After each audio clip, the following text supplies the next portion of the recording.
Hi everybody, I have some passion fruit or lilikoi, and this is a purple one, and this is a regular one for me. I wait till it gets a little bit wrinkly before I open it. It's supposed to be a little bit sweeter when you do that. Let's open it. Take its little hat off, and inside you have seedy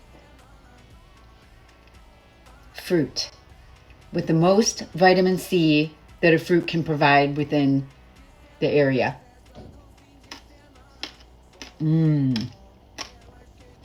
Sweet and very sour. This I'm going to make some sherbet out of. And let's open this one, the purple one. Ooh, there's way more in it, even on the cap.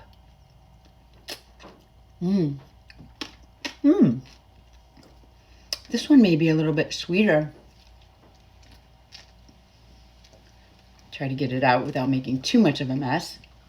Not possible.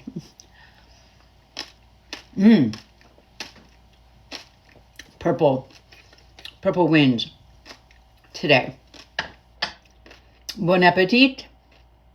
Enjoy your day.